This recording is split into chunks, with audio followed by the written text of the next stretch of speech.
Okay, we are live. Welcome everyone to Istanbul. We are at a cafe in Istanbul. Yes, we are at a cafe in Istanbul in the new fashionable district on the Asia side.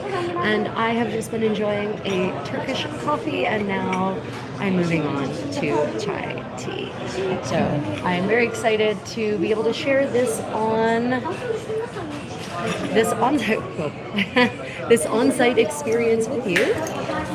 We've had an exciting 2 days here in Constantinople as well as Istanbul as is, and I thought I would reach out to my creative medievalist community, say hello, and work on my new Not a Hennin while we chat about anything medieval. I can tell you about my experiences and exciting adventures here in the capital of the Ottoman Empire, the capital of the Eastern Roman Empire, and a generally fascinating, thriving town. So today I'm actually going to be continuing to work on the cover and lining for my new Not a Hennin. Good morning, Takeda. Good afternoon, as it were, where we are. Let me just show you where we are. We are in a coffee house. And of course, as always, let me know if you can actually hear us. So this is a coffee house that came highly recommended as being rather old school. Right, so this is where our medieval sewing party is taking place today. I know behind me is just a hideously boring white wall, but there it is. That's what we have right now. So good morning, Susan. Welcome back to Istanbul, everyone. Fantastic, Takeda. Yeah. Okay, so we finally settled down for some afternoon tea, and I just had my Turkish coffee. Love Turkish coffee. Turkish coffee is, in my opinion, the superior form of coffee, and of course it is the more historic form of coffee that definitely harkens back to its origins from Ethiopia. So in Turkey it was a medieval beverage, obviously not in Europe, but it was in Turkey. Saga, lovely to see you again. Good morning, good afternoon. This lovely dessert it's called a magnolia here, and it's a parfait of sorts with a kind of sweetened yogurt custard, and it's got some kind of crumb in between it and fresh strawberries, and we decided to try that with the bitterness of the coffee. It was a good combination. But now I'm sweeted out, so I'm just going to pass this over to my condottiero to finish up. He doesn't look very sad about that. Right. So I know it's probably not a day for anyone else to be working on projects, given that it's a Monday probably in Americas at this point. Yeah, it's Monday in the Americas at this point. But, there it is. I personally, as I said a little bit ago, I'm going to be working on putting together the lining and the shell for my new Not a Hennin, my new 15th century miter. So this is what we have so far. This is actually the lining. It's silk. And then the shell is just going to be a plain black silk. This is a shot silk. It's actually a taffeta. And then the lining is going to be a plain black silk, or the lining. The shell is going to be a plain black silk. Because this is just going to be a simple cover, and then the plan is to make a nice elaborate purled cover. So purled in a beautiful pattern that will go over top of this. So that's the plan.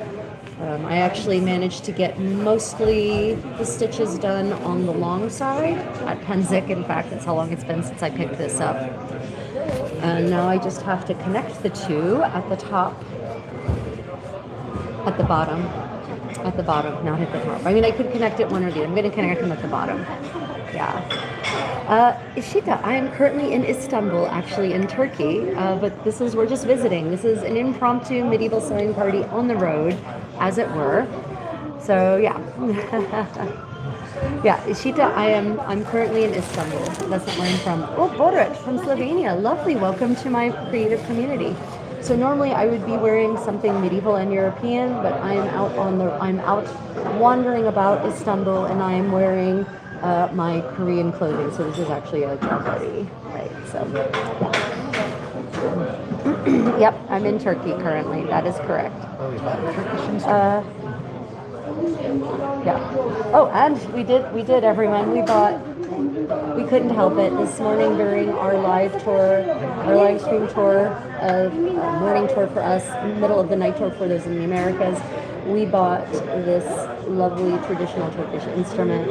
And so now my condottiero has yet another instrument that he's going to have to learn to make. So I can make it. to learn to play. He can make it tinkle currently, and that's about it. Aww, Drew, you poor baby, you scrotal sack. Don't let the door hit you on the ass on the way out. Also, your mommy is calling from the basement and telling you that you need to come take out the trash. Bye. Goodbye. Yeah. Goodbye.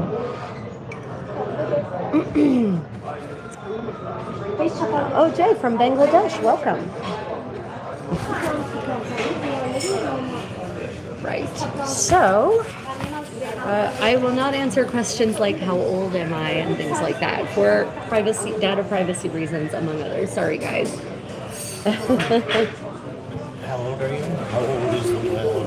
How old is the world? Yeah. I'm immortal. You can find paintings of me from the Renaissance. Actually, we are heading to Greece next. We are on a cruise, in fact, of the Eastern Mediterranean. So we're heading from here to Piraeus. Is that our next port? Is Piraeus our next port, or Mykonos. Mykonos. So Mykonos is our next port, and we will be visiting Delos. I have been to Greece many times.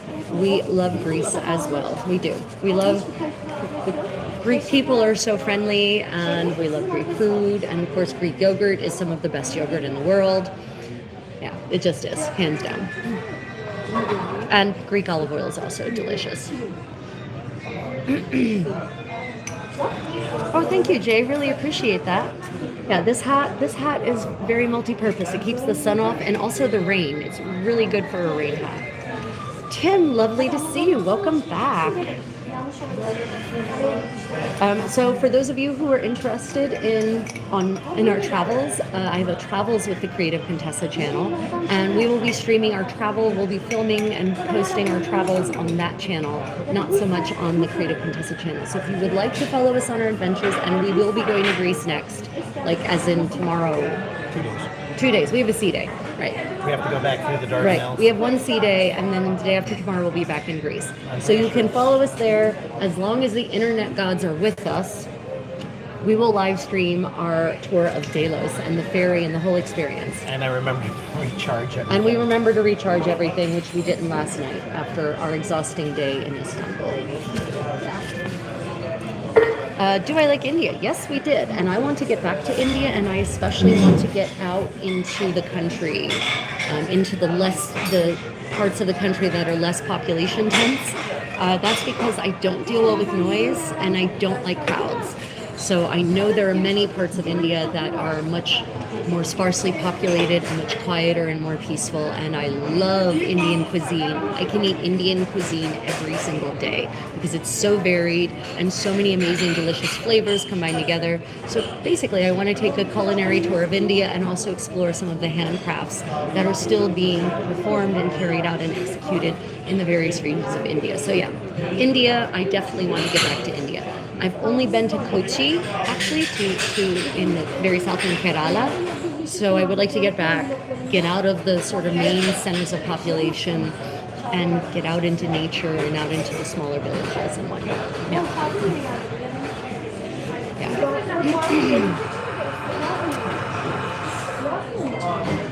Okay. So, is anyone working on or doing any hand sewing today, or any projects at all? Or is everyone just kind of watching from their morning coffee or their afternoon tea, or not that everyone has to work on something. I'm perfectly happy to be the only person doing the thing. Actually, the first thing I might have to do is collect up all my pins. You see, everyone, unfortunately, my medieval needle cases, it's a replica medieval needle case, a replica of a 15th century original from England and also from the Netherlands.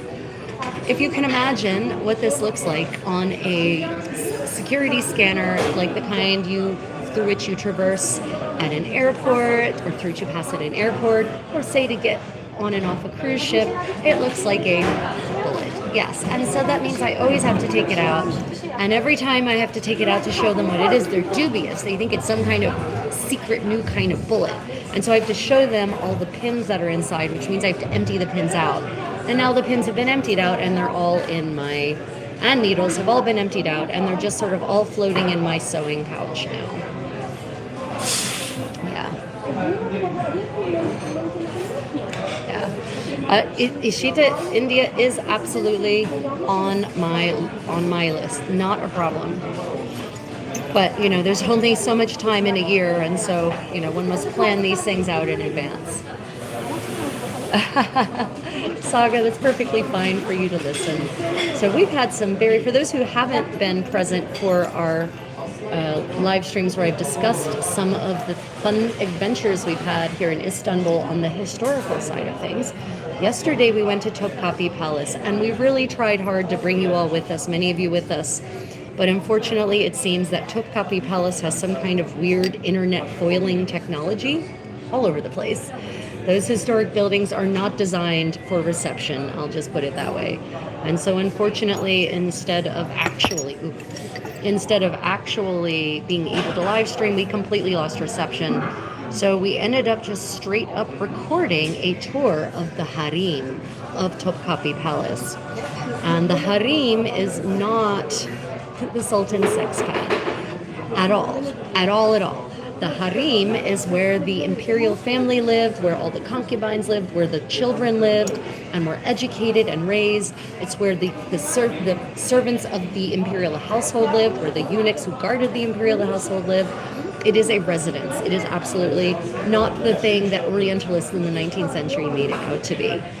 And they have restored vast swaths of the harem, which 15 years ago when I was last at Topkapi Palace, it was not accessible. You couldn't go into it. It'd be weird if it was like that, since the Sultan's mother lived there too. So we actually got to visit the harem, and indeed, as my condottero points out, it would be very odd if it were just the Sultan's sex pad, because his mother lived there with him. So, you know, I'd like any of you to imagine your sex pad being shared with your mother. Sorry, that's probably not the image any of you wanted. So, yeah, the harem is an amazing collection of pavilions and rooms, beautifully, luxuriously decorated. Some of them have furnishings, not as many furnishings as were once there, but you can at least get a sense of what life was like in this beautiful space. And we did end up just straight up filming an hour and 22-minute walking tour through the entire harem, at least the parts that are accessible. And we will be posting that. I tried to upload it this morning and it failed. So we're going to try again. Hopefully that will get posted in the next 24 hours. And then you can see exactly what the harem is like. Nom Al Name, welcome from Australia. Hello. Okay. Goodbye, Jonathan. Please do let the door hit you on the way in the ass on the way out as hard as it possibly can, because you're a bad boy and you deserve a spanking. Yeah. Yeah, probably. Let me see. Oh, nice. Takeda is working on a new pair of wool shoes. That is very cool. I don't know why I'm bothering to put the pins back in this needle case. I'm just going to have to shake them out again at some point. It doesn't stab me when you're next to me. Okay, well, I mean, there is that. Yep. Namaste. Of course I know the phrase namaste, Ishita. Who doesn't? Yeah, Villa Vendetta, lovely to see you. Welcome to Istanbul. We are here at a coffee house in Istanbul, in the new district, the Galata side of. We're on the Galata side of the Bosphorus. We're in Asia, basically, instead of the Europe side. And we're just enjoying some chai and some mocha some coffee, some Turkish coffee before we head out. We have a little shopping venture planned. In 1934, Ataturk built, institutionalized an official tea and coffee dish factory called Pasha Bahçe, and we are going to one of their shops. It's where the Turks actually shop for teacups and coffee cups and tea sets and tea pots and coffee pots, etc. And we're going to go shopping there because they have what I found on their website was some striking and just gorgeous Turkish tea sets, the beautiful little tulip cups, but with beautiful designs on them. So we're going to go there and see if we can buy ourselves a lovely Turkish tea set and maybe also a lovely Turkish coffee set. It's well outside of the tourist area, and that's one of my main tips for all of you if you are traveling, is that you get outside of the tourist areas and see what life is really like in the place that you are visiting. That's always my goal. It's always rewarded us every single time. In fact, in Kujadazi 2 days ago, we had a lovely, lovely experience. We meandered down the pedestrian zone past the tourist tchotchke shops, and about the point at which we hit the shops that were selling household appliances, one of the shopkeepers was breaking her fast with a fellow shopkeep, and she noticed my clothing and loved it and wanted a picture, and we struck up a conversation, and she insisted on treating us to coffee and tea and borek. And so we sat there with her, chatting, having this lovely hospitality experience. Better than going to any bougie cafe anywhere in the world, honestly. What is the history of glass teacups and glasses?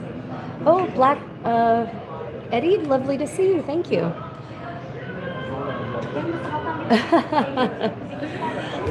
Don't forget to like and subscribe, everyone, is what Villa is saying. Thank you, Villa. I really appreciate that. What is the history of glass teacups and glasses? I actually don't yet know. So I'm hoping that I'll be able to find a sales clerk at Pasha Batche and get them to share some of that information with me. Now, we do know for a fact that glass blowing has been performed here in this part of the world for over 2,000 years, for at least 2,500 years.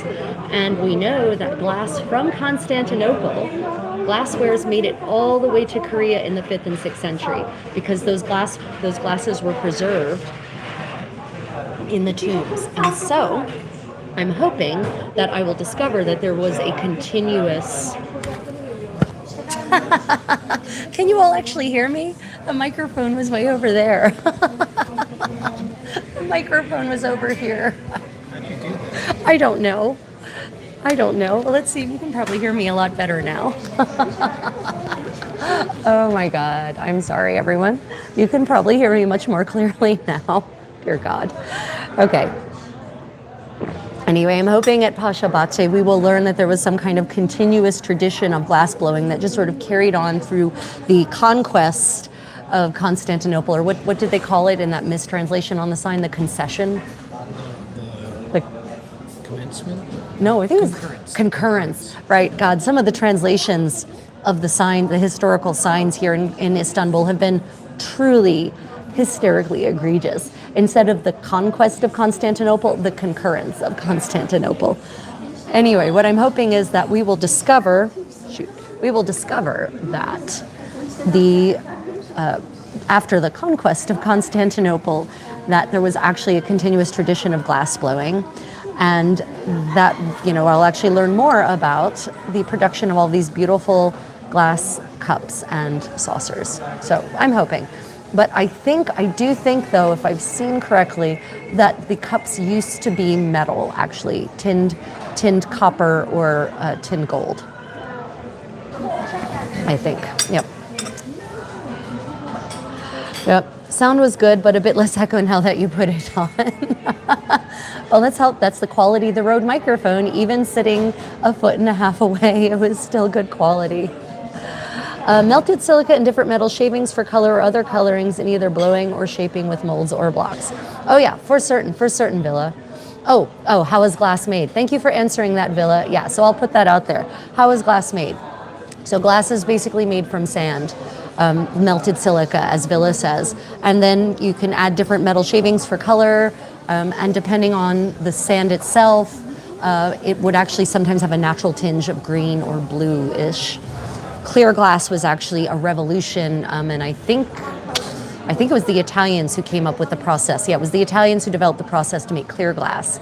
And that was a big revolution, and then suddenly everyone wanted clear glass. No, the Romans had some clear glass. Oh, the Romans did have clear glass, so the Italians. The Italians invented the flat glass mirrors by doing the Yeah. thing on top of like a. But it was still the Italians. It was the Romans who figured out how to make clear glass. Yeah, they are still Italians. Was I wrong? Yeah.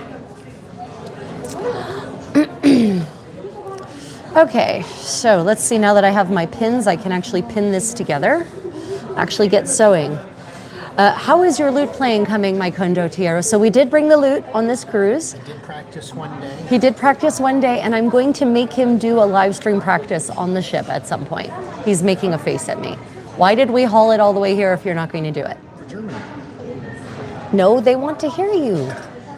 People like to see progress in arts. More people, do you want to show them my latest lute? Oh yeah, so let me show you the latest instrument to join our growing family. Oh, this isn't even we don't have the book flute, the book flauta, the recorder. It's in the room. Yeah. Okay, so this little guy joined us this morning on our walking tour of Istanbul, and if you want to see that live stream, you can check out the recording on my Travels with the Creative Contessa channel. So isn't this thing adorable? It's so cute. It's just the cutest thing ever, right? No, I can't play it, and I'm not going to abuse you in that way. But I will tell you that it's one more thing that my condottiero has to learn to do. Oh, Peter, yes, thank you. Greetings from Istanbul, as they say. We are in a coffee shop here on the Asia side of things. Yeah. So let me see if I can put this together properly. So yeah, please Ryan, a lute practice vlog from the ship. See, there we go. There we go. Ooh, and villas in Kent. Yeah, no, Kent, the United Kingdom, Kent. what a cute little lute. Oh, who's a good lute? You're such a cute lute. So for the kitty lovers amongst you, you should know that Istanbul is the prime place. Turkey in general is a prime kitty serving location. The lions of Kujadazi and the lions of Istanbul have been super friendly. They expect to be fed, they expect to be pet, they expect to be worshipped in all the finest fashion. So if you like kitties, then Turkey might be a good destination for you. I'll be excited to see how the situation for the Greek kitties when we're there in 2 days. Oh dear, maybe not that. Sorry. I got overly ambitious.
Crap. When we touched, sorry everyone, when we touched the screen, shoot. When we touched the screen, we accidentally muted the mic. I'm sorry, guys. Shit. Shit, you did. You muted the mic. Okay. Yeah, it was when we knocked it over. Okay. Shit. I just gave a whole bunch of really good information, everyone. Okay. Shoot. Go back to talking about the Hennin. What was the last thing you all heard me say? I will repeat everything I just said because it was really good information. Pooh.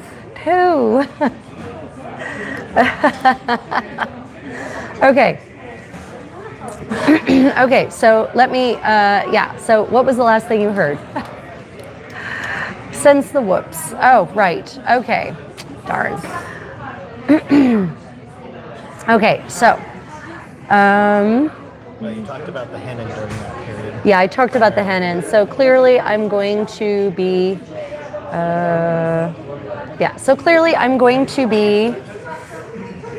repeating everything I just said. So I am working on the lining and the shell for my Not a Hennin.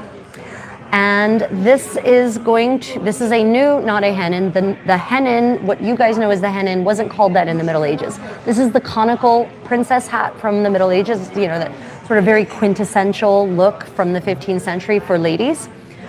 It was not just for princesses, and it was not called a Hennin. That is a term the Victorians gave it based on a complete misinterpretation of a historical document.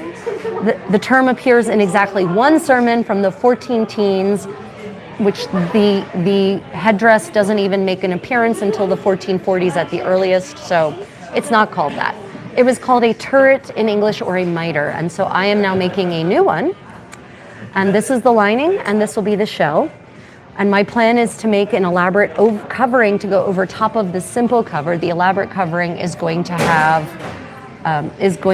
feature pearls and gold work. It's going to be splendid. But I need to have a new one made in time for the end of October when I have a living history event.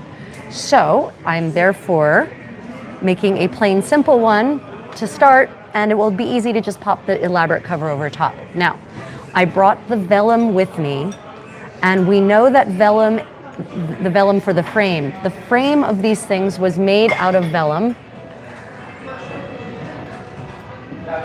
So remove, goodbye. Yeah. Another one? Let's see. Okay, yeah, another one. Okay, yep. Okay, so.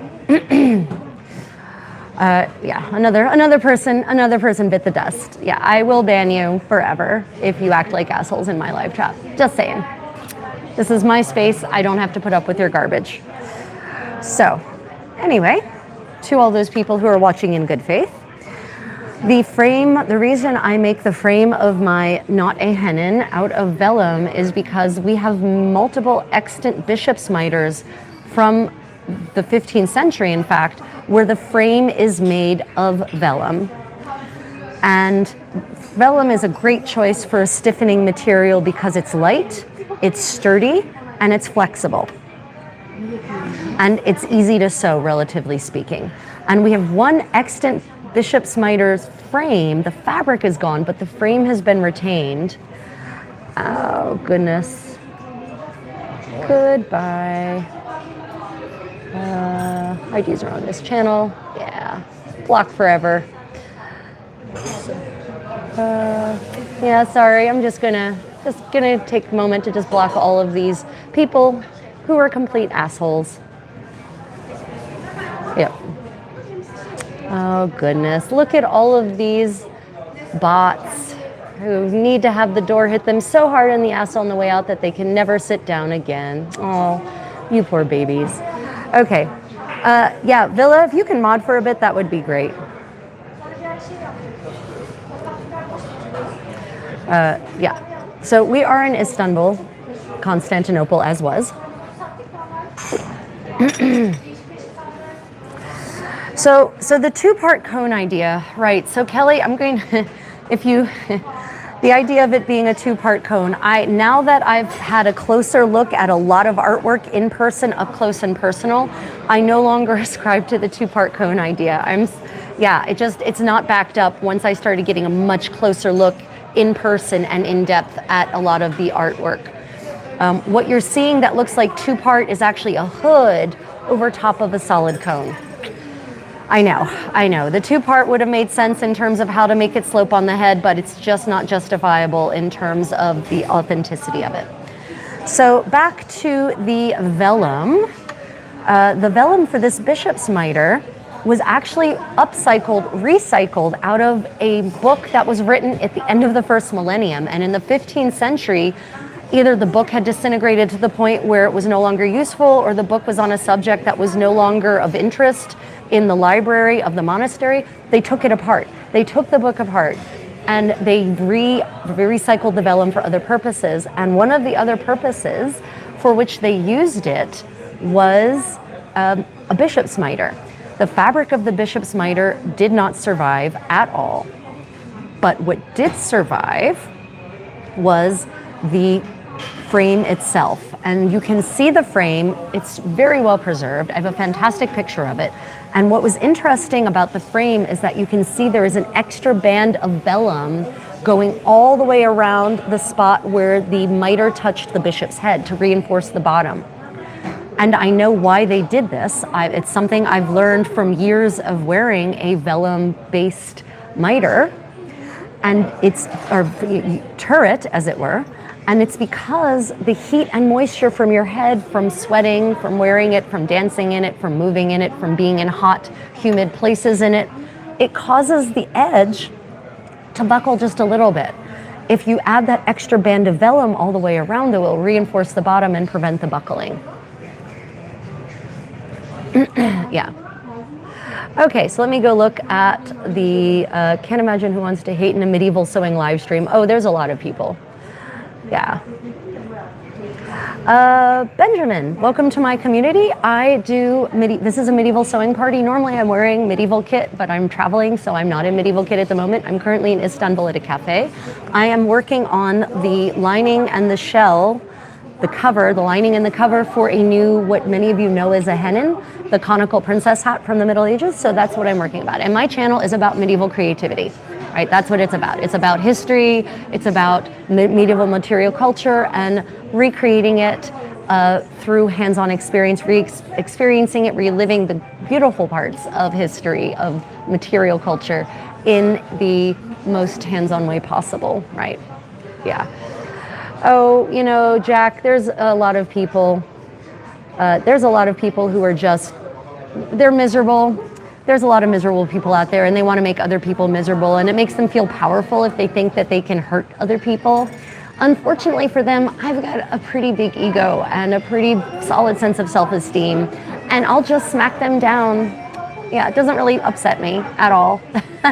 Sorry, but little insignificant ant trolls who probably still live in their mommy's basements don't get to me. Yeah, that's just the way it is. Yeah, what other comment?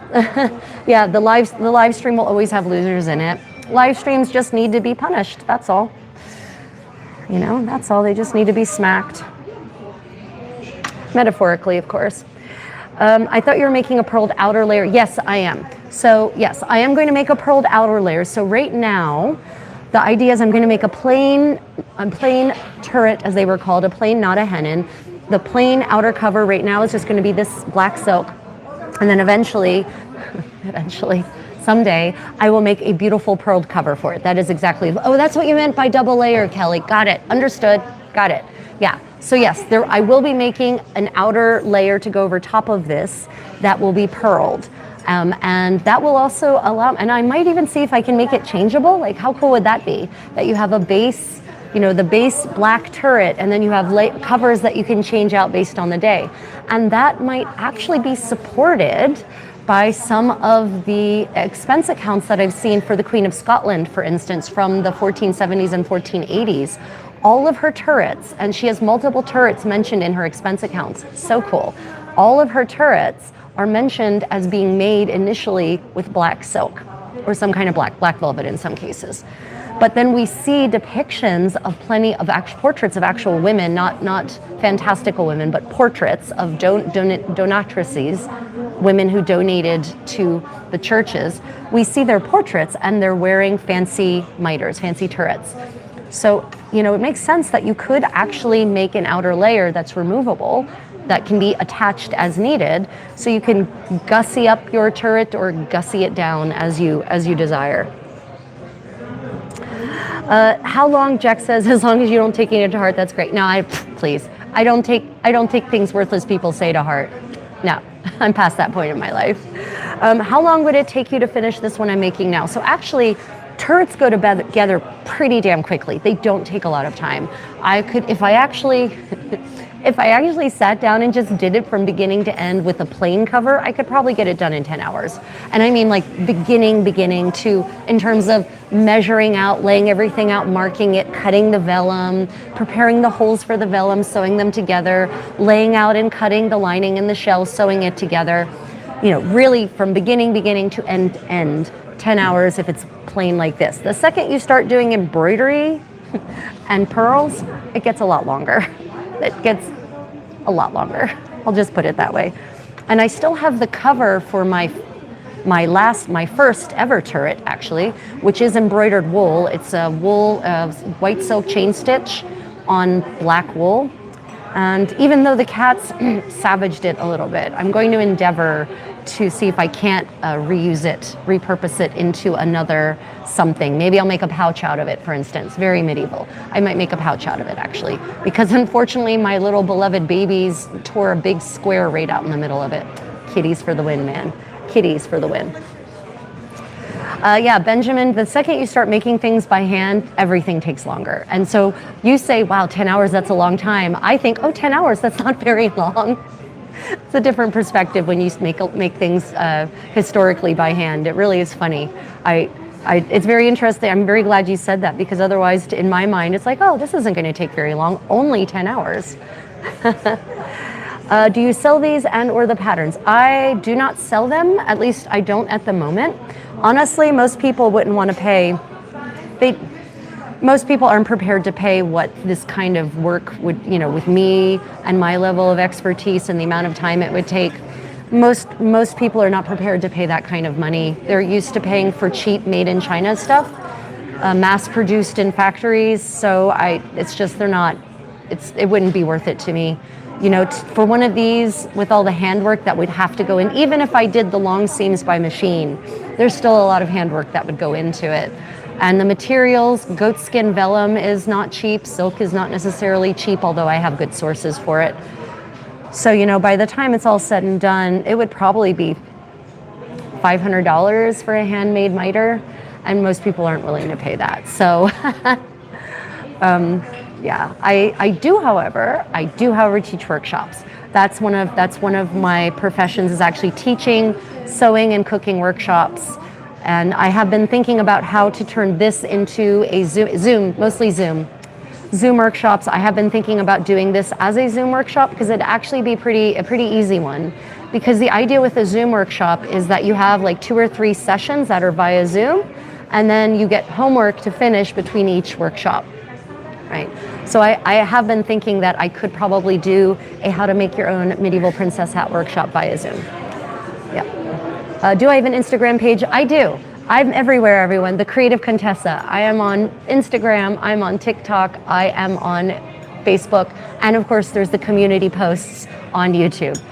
Check me out on all those spaces. You can see pictures. I do post different things in different places because it's a different medium. Yeah, so you can definitely get up close. And of course, on my YouTube channel, I have a huge catalog of videos, really nicely edited and refined videos, a good catalog of shorts, lots of live stream recordings. You can definitely get an idea for me and my medieval kit by looking at my other catalog of videos. Right now I'm in my Korean travel kit. Yeah, I do workshops. I have a website, thecreativecontessa.com. Yeah. So I'm currently traveling, which makes Zoom workshops a little more challenging because, travel has an element of chaos to it. No matter how well you plan your travels, it automatically comes with chaos. That's why we weren't in Heraklion. That's why we weren't in Heraklion. We were supposed to be in Crete 3 days ago, and we were supposed to have gone to the palace at Knossos, Sir Arthur Evans' fantasy Minoan fantasy land. We were going to go to the archaeology museum and see the amazing Bronze Age artwork that they have there and artifacts. No, we sailed up to the harbor. The waters were too choppy, the winds were too high. We couldn't actually enter the harbor in our cruise ship, and so we sailed away. So it can be very hard to plan things when you're traveling. So that's why I learned not to plan for paid workshops when I'm traveling. But I should be back. We're currently based out of Korea. That's why I say currently. And once I get back to Korea, I think I will plan some workshops to happen once I return to Korea, which will be first week in November is when I get back. And then I'll probably take a week to adjust back to the time zone, and then I should be lucid enough to actually hit a workshop. Sam, welcome to my community. Thank you for joining. Aw, Bubba Angel, you poor baby. Goodbye. Do let the door hit you so hard on the way out that your butt is blistered. Aw, poor baby. It makes sense to dress up and an hour later, less expensive for a whole new look. I imagine purchasing a full cone could get pricey. Yeah, I mean, it really does make sense, right? Even though I haven't found direct evidence of changeable covers, but it does make sense. Eddie, thank you. You're very kind. You have to see Spinalonga in Crete. Yeah, so we actually did get to go to Crete before, but we have not yet seen Spinalonga. That was on my list of potential other things to do in Crete, actually. Yeah, definitely. We have been to Heraklion, but like I said, plans blown to hell. Hardcore. Benjamin, yes, I currently am based in Korea. Live is a really strong word. I am there as a tourist, mostly, visitor these days, but we have a vacation apartment out of which we're currently based. And we are hoping to make that a more permanent situation, but things are very up in the air at the moment. But yes, for the most part, I do live in Korea, hence the jogori and the chima. I don't know, let me see if I can, and the chima. Did you mute the microphone this time? Did I mute the microphone this time? Yeah, right, I know, such a disaster. Okay, so I have pinned this all together now.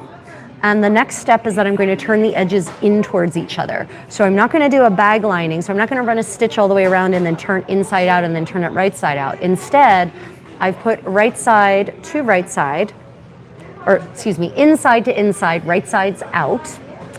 And now now that I've pinned it together to make sure it's where it needs to be, I'm going to turn the edges in. And I want to show you a little mistake. One side ended up longer than the other. Put it over the way. One side ended up longer than the other, and unfortunately, because we're on a cruise ship, we couldn't bring scissors with us. They will confiscate them if they're proper sewing scissors. I know this because they confiscated my $50 German Ginger sewing shears 4 years ago. And we did have actually a pair of sewing scissors that were approved length, but we couldn't find them before this voyage. Maybe we can find a scissor shop here and buy the approved length scissors. Anyway. So that means that I'm just going to have to go ahead and turn this in without trimming it down because I don't want to wait until I get to Germany in a week to go ahead and finish this up because I want to get moving on it. I want to get it done. It has to be done by the end of October. So yeah, no Korean secret colors. Thank you, Eddie. I appreciate that. I am wearing the secret Korean culottes. I'm wearing the dansa coat. They are under my skirts here. Yeah, my good shear is just gone. Edward, it is, actually, it's currently the 21st century here in Istanbul, but I'm working on something from the 15th century. Yeah. So, welcome to, I'm a Time Lord, I guess? I don't know. Is that what I am? Am I a Time Lord? I do know multiple languages. My original profession before the machines ate it was translation. I speak, read, and write German, Italian, French, and Spanish, and some Korean. Yep. Istanbul, I am in Istanbul. Oh goodness, do we have a Turkish viewer? Yes, we are in Istanbul. We are currently in a lovely coffee shop. What is the name? I forgot what the name is. Mehmadus, maybe? Yeah, we're over on, we're on the, there is literally no signs anywhere inside the shop. I'll show you where we are though, just for poops and giggles. I'm just going to do it like this, just like this. Right. This is where we are. Welcome to Turkey, everyone. Oh, look, another person. Oh, another person is about to get banned. Oh, yeah, too bad. So sad. Goodbye. Puff, welcome. It is about 4:30 here. What time is it here? I think it's about 4:30. Might be 5 o'clock by now. Almost 5 o'clock. Yeah, it's almost 5 o'clock here. Oh wow, we should get ready to. Yeah. Okay. Well, everyone, if you're enjoying this, please like and subscribe. And we actually have to get going. This was going to be a relatively short medieval sewing party. Thank you all for joining me, though. If you'd like to follow us on our travel adventures, we will be doing lots of live streaming. I'll be posting videos, shorts, my hair is on my face. I'll be posting videos, shorts, and posts, pictures from our adventures on Cunard's Queen Victoria. And we'll be heading to Greece next. So that will be exciting. I'll be posting some of our adventures from Istanbul here in the next day, so you can see what we've been up to here. That's on Travels with the Creative Contessa. This is my medieval creative stuff channel. So if you'd like to follow me on my travels, check out Travels with the Creative Contessa. Please like and subscribe, everyone. I know, it's just what we have to say. That's the ecosystem in which I operate. I apologize for it, but there it is. Thank you all to my subscribers and my channel members and all of you who've become part of my community. Welcome to the new people who've decided to become members of my creative, medieval, historical, material culture community.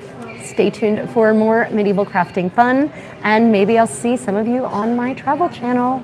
Okay, everyone, have a lovely day. We're now going to go to Pashabate, and I apologize if I mispronounced that. I do not speak Turkish. It's not one of my languages. We're going to go see about buying one of those lovely tea sets that they have. Okay, everyone, until next time, may your adventures be creative. Bye, everyone.